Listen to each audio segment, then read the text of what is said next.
Mesdames,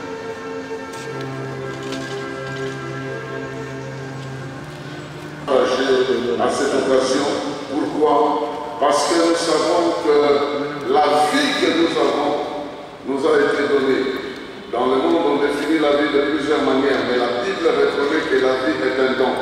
Celui qui nous l'a donné sans qu'on l'ait demandé. Et il a le pouvoir de récupérer ça sans que nous soyons en mesure de l'en empêcher. Donc celui qui a donné la vie est le souverain de la vie. Il sait donner la vie, il sait la répandre, mais il sait aussi la soigner, la corriger, la ressusciter. Il sait bénir cette vie-là, il sait l'élever. Il est lui-même le centre de la vie, l'énergie principale de la vie. Et lorsqu'il donne la vie, il s'attend à ce que nous puissions répondre à faire des choses que cette vie nous conduit à faire. Donc nous considérons que Dieu étant le créateur de la vie, l'auteur de la vie, le donateur de la vie, fait de sorte que chacun de nous qui a la vie puisse l'amener d'une certaine manière. Mais au fin, plutôt à la fin de notre course, nous allons nous présenter devant celui qui nous a donné la vie.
Juste un seul message, toutes les nations doivent savoir reconnaître les grands hommes qui ont fait leur histoire. Monsieur Laurent Désiré Kabila a certainement marqué l'histoire de la République démocratique du Congo. Et on n'oubliera jamais ce slogan qui était le sien, qui est « Ne jamais trahir le Congo ». Pour nous, c'est tout un programme et nous estimons qu'il faut s'inscrire dans ce message qui avait été laissé. Et donc, ne jamais trahir le Congo, hier, aujourd'hui et demain. C'est le simple message que j'ai à donner et je suis venu lui rendre hommage.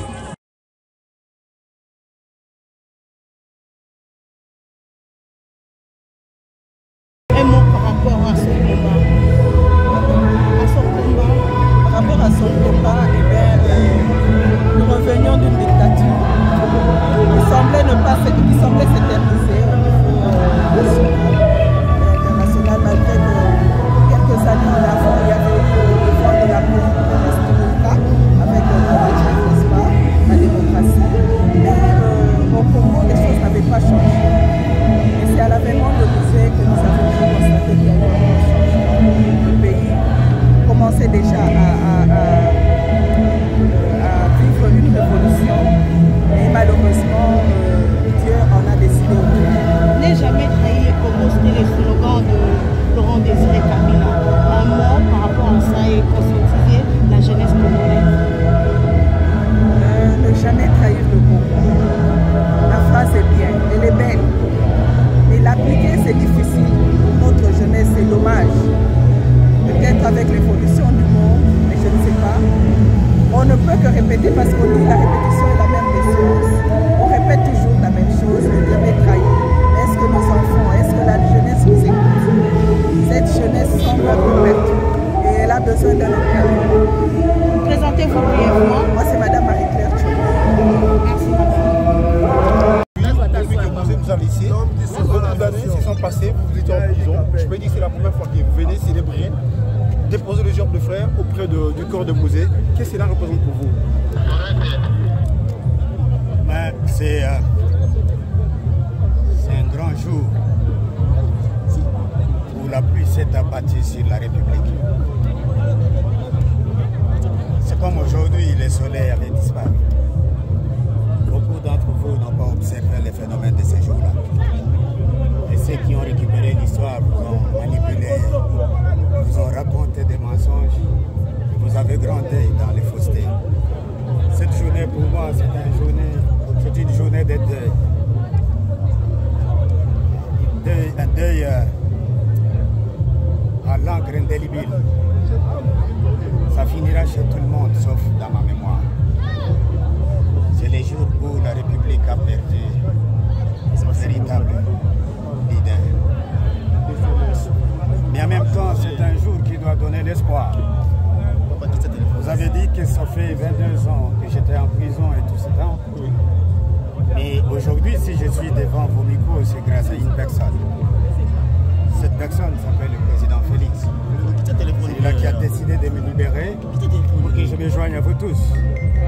De sorte que nous puissions rendre hommage à lui, les lions de la République démocratique du Congo, Laurent Désiré Kabila.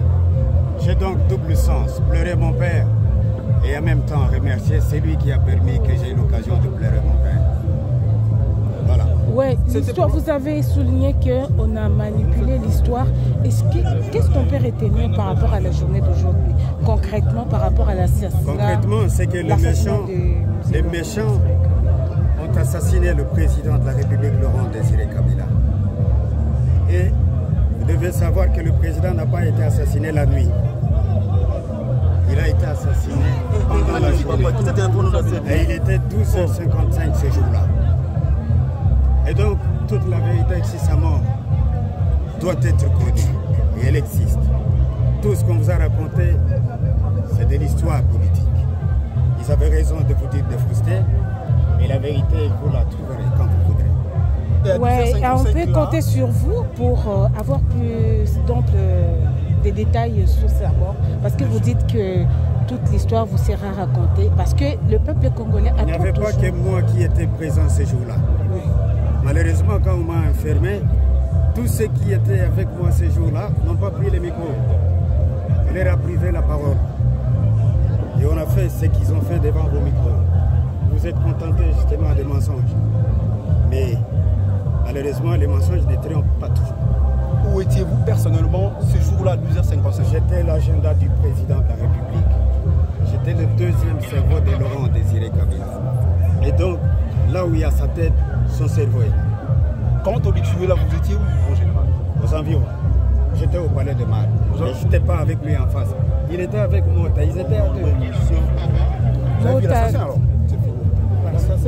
D'accord, c'est bon. Merci. Prends le téléphone. Commémorative, comme vous le savez, aujourd'hui c'est pratiquement 22 ans depuis la disparition de Mouzé Laurent Désiré Kabila.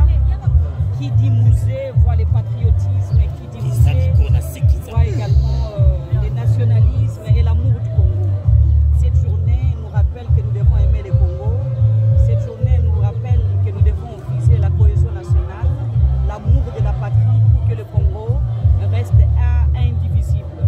Cette journée nous rappelle également que nous devons lutter contre la balkanisation de notre pays et lutter contre tous les ennemis qui se liguent pour déstabiliser notre pays. Nous avons que le Congo, nous devons préserver les acquis de la démocratie et nous devons également nous mettre ensemble pour que le développement du Congo et voir comment nous pouvons faire avancer les choses.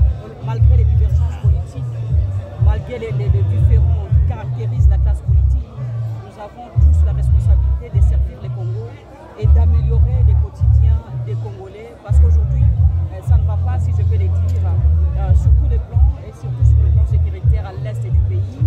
Il y a Kassindi qui a hier une nouvelle inacceptable. C'est pénible de voir que le Congolais, les paisibles Congolais perdent leur vie de manière inhumaine et l'État a la responsabilité de protéger tous les Congolais partout là où ils se trouvent.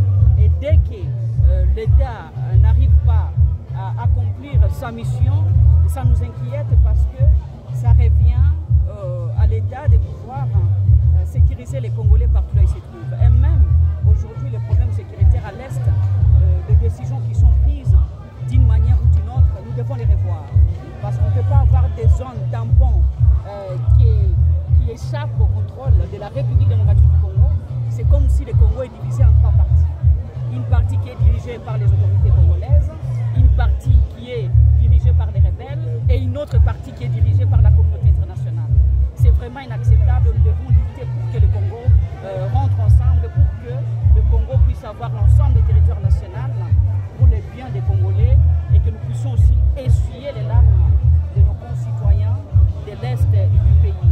Et ça ne va pas et nous devons trouver des solutions et nous devons améliorer les choses sur le plan social. Je pense que hier, je me suis rendue au marché et c'est catastrophique de voir que les choses qui coûtaient 500 000 francs ou 5 000 francs ou 50 000 francs aujourd'hui coûtent presque le triple, le prix a triplé. Et ça, c'est vraiment c'est des choses que nous devons résoudre dans la mesure du possible. C'est quoi l'héritage du musée aujourd'hui, 22 ans après sa disparition? Oui, l'héritage des musées, c'est ce que je viens de dire. L'héritage des musées, c'est pour nous d'abord le Congolais de se prendre en charge. Nous devons nous prendre en charge, nous devons laisser de continuer à se plaindre au moment où nous avons tout ce qu'il faut pour apporter des solutions aux problèmes des Congolais.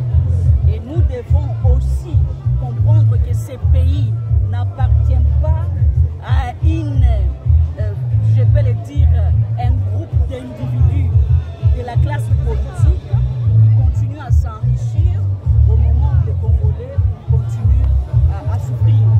Nous devons changer les choses. Nous luttons contre la balkanisation, bien sûr.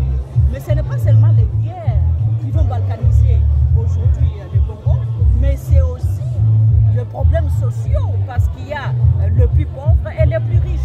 Et les plus riches, et même ceux qui nous dirigent, continuent bien évidemment à faire des choses inacceptables telles que les détournements inacceptables qui se passent dans ces pays tous les jours.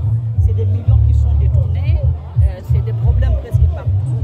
Et ces millions-là font quoi? Et puis après, on les récupère comment? Et comment est-ce qu'on améliore le quotidien des Congolais? Bien entendu, une université à Mbujimayi, comme vous le savez, c'est inacceptable d'après